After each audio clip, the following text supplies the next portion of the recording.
भवनाथपुर से जेएलकेएम के युवा नेता शिवपारस बियार ने टाइगर जयराम महतो को एक पत्र सौंपा और इस पत्र के माध्यम से 4 मुद्दों को सदन में उठाने का मांग किया। जी हां, शिवपारस बियार जेएलकेएम से भवनाथपुर विधानसभा के नेता हैं। उन्होंने जेएलकेएम के अध्यक्ष व डुमरी के विधायक टाइगर जयराम महतो को एक पत्र सौंपा है। उस पत्र में उन्होंने 4 सूत्री मांग को सदन में उठाने को लेकर आग्रह भी किया है। तो चलिए बताते हैं आपको कौन से है वो 4 मांग जिसको लेकर यह पत्र सौंपा गया है। पहला मांग है, गढ़वा जिला के भवनाथपुर प्रखंड अंतर्गत सेल द्वारा भवनाथपुर में स्थापित एशिया के सबसे बड़े क्रशर प्लांट की कटिंग को बंद कराते हुए पूरी नीलामी प्रक्रिया स्थगित की जाए। इसके साथ ही कंपनी में काम किए हुए सारे के सारे मजदूरों, रैयत परिवारों जिनकी भूमि अधिग्रहण की गई है, उन सभी की बाकी राशि का भुगतान कराया जाए तथा तुलसीदामर, डोलोमाइट और घाघरा चूना पत्थर खदान को चालू कराते हुए वहां के लोगों को रोजगार उपलब्ध कराया जाए। दूसरी मांग आपको बता दें, गढ़वा जिला के भवनाथपुर अंतर्गत धनी मर्रा गांव में सेल के भूमि पर उल्लेखनीय है कि विगत 19 फरवरी 2014 को 8500 करोड़ रुपए की लागत से 1320 मेगावाट के पावर प्लांट का शिलान्यास तत्कालीन मुख्यमंत्री एवं वर्तमान मुख्यमंत्री श्री हेमंत सोरेन जी के तत्कालीन ऊर्जा मंत्री श्री राजेंद्र सिंह ने किया था। पर दुर्भाग्यवश कि शिलान्यास के आज 11 वर्ष बीत जाने के बाद भी कार्य प्रारंभ नहीं हो सका है।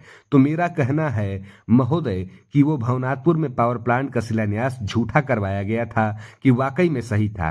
अगर सही था तो सौभाग्य है, क्योंकि पुनः सरकार वही बनी है जो पिछले 11 वर्ष बाद थी और यही सरकार के माध्यम से शिलान्यास भी कराया गया था। तो शिलान्यास वास्तव में सही था, तो इसका कार्य प्रारंभ क्यों नहीं हुआ, और अगर होगा तो कब होगा।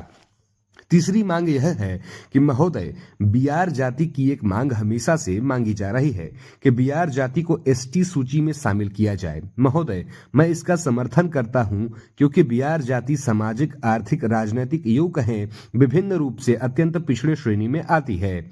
इतनी लाचारी, भुखमरी होने के बावजूद भी किसी भी प्रकार से सरकार के किसी भी लाभों को लाभान्वित नहीं है। इतनी गरीबी है कि आज एक भी बियार जाति के लोग सरकारी दफ्तर में किसी भी सम्मानित पद पर आसीन नहीं हो पाए हैं। इस जाति का दुर्भाग्य यह रहा है महोदय कि बियार जाति में 100% यानी सभी के सभी लोग सिर्फ मेहनत मजदूरी पर आश्रित हैं। आज देखा जाए तो बियार जाति भारत देश के गिने चुने राज्यों में निवास करती है, जिसमें मुख्य रूप से उत्तर प्रदेश, मध्य प्रदेश, छत्तीसगढ़ और झारखंड राज्य शामिल है। इसके अलावा कोई कोई और राज्य में भी गिने चुने रहते हैं। महोदय, बिहार जाति मध्य प्रदेश, छत्तीसगढ़ और 2 राज्यों में एसटी सूची में शामिल है, जबकि उत्तर प्रदेश और झारखंड में बिहार जाति को ओबीसी सूची में रखा गया है। ऐसे भी बिहार जाति की मांग जायज है। जब एक देश है, एक संविधान है, एक कानून है, तो एक जाति को अलग अलग राज्यों में अलग अलग सूची में क्यों रखा गया है, ये विचार करने योग्य है। महोदय, सविनय पूर्वक निवेदन है, इस जाति की स्थिति परिस्थिति को देखते हुए इस पर विशेष रूप से विचार किया जाए और जल्द ही इसे एसटी सूची में शामिल कराया जाए। चौथी मांग यह है महोदय, गढ़वा जिला के केतार प्रखंड और खरौंदी प्रखंड में विगत कई वर्षों से एक एक स्वास्थ्य उपकेंद्र बनकर तैयार हैं, जिसकी कुल लागत 4-4 करोड़ रुपए है। महोदय, मेरा आपके माध्यम से सरकार से यह निवेदन होगा कि तैयार हुए दोनों प्रखंड के उप स्वास्थ्य केंद्र में जल्द से जल्द उपचार चालू कराया जाए, जिससे केतार प्रखंड और खरौंदी प्रखंड के सम्मानित लोगों को सुविधा मिल सके। तो ये था 4 सूत्री मांग जो शिवपारस बियार ने टाइगर जयराम महतो से किया है। आप देख रहे थे जन संदेश झारखंड ब्यूरो की रिपोर्ट।